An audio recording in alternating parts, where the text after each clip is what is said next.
বিগত 9 সাল থেকে পাকিস্তান আইপিএল খেলছে না। এইবারই প্রথম আইপিএল কোনো প্লেয়ারই খেলবে না বাংলাদেশ থেকে। আসসালামু আলাইকুম, আমি নিবিড় হাসান ক্রিকেট ভিডিওতে আপনাদের সবাইকে স্বাগতম।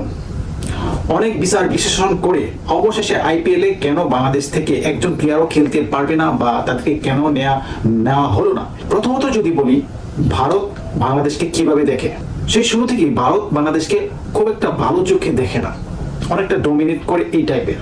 প্রথম কারণ, ভারত বাংলাদেশকে খুব একটা ভালো চোখে দেখে না, অনেকটা ডোমিনেট করে এরকম একটা পর্যায়ে সবসময় থাকে।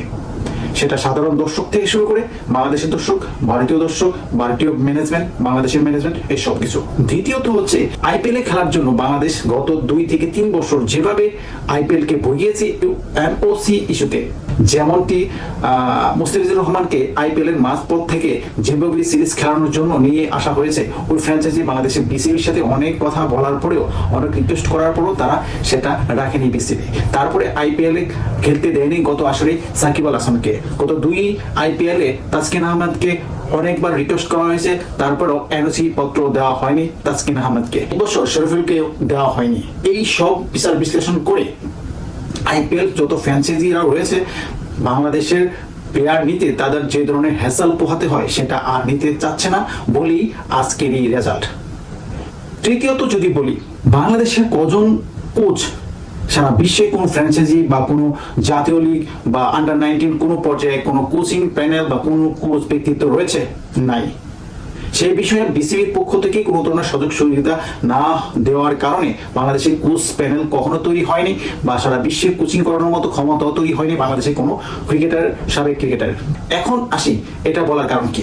এটা বলার কারণ হচ্ছে যে আইপিএল এ কোচিং করাচ্ছে Ricky Ponting, Mahela Jayawardene, coaching করাচ্ছে পাকিস্তানি ক্রিকেটার, কোচিং করাচ্ছে সাউথ আফ্রিকার ক্রিকেটার।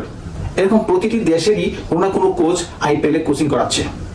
সেক্ষেত্রে ওই কোচদের পার্টিকুলার সারা বিশ্বের কোন কোন ক্রিকেটারকে নেবে না নেবে, ওই দেশীয় ক্রিকেটারকে নেওয়ার জন্য, যেমন শ্রীলঙ্কার মাহেলা জয়াবর্ধনের মাধ্যমে শ্রীলঙ্কার অনেক ক্রিকেটার নিতে পারে, অস্ট্রেলিয়ার রিকি পন্টিংয়ের মাধ্যমে অস্ট্রেলিয়ার ক্রিকেটার নিতে পারে, একটা সাজেস্ট করতে পারে। তো এইসব বিষয়ে ওয়াকিবহাল করার জন্য কোচদের একটা ভালো ভূমিকা থাকে। চতুর্থ বিষয় হচ্ছে লাস্ট সরকার পরিবর্তনের পরে বাংলাদেশ এবং ভারতের সাথে যে ধরম যে সম্পর্ক তৈরি হয়েছে, সেখানেও কিছুটা বিষয় ধরা যেতে পারে। মেঘানিলামে 12 জন ক্রিকেটার তোলা হয়েছিল, সেখানে 2 জন প্লেয়ারের নাম ডাকা হয়।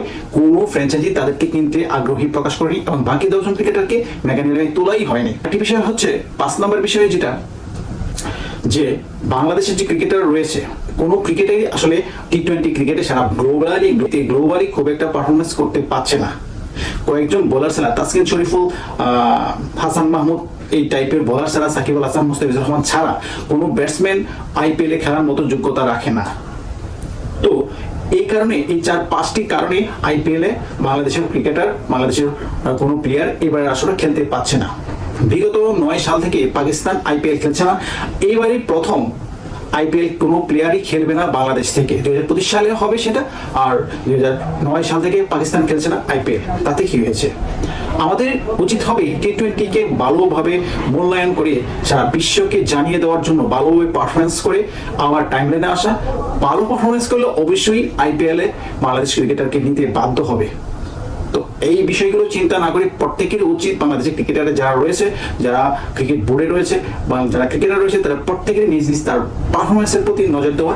তাহলেই একটা সময় তাদেরকে ডাকা হবে, আমি আশাবাদী। ক্রিকেটের সব ধরনের খবর পেতে চ্যানেলটিকে অবশ্যই সাবস্ক্রাইব করেন। আল্লাহ হাফেজ।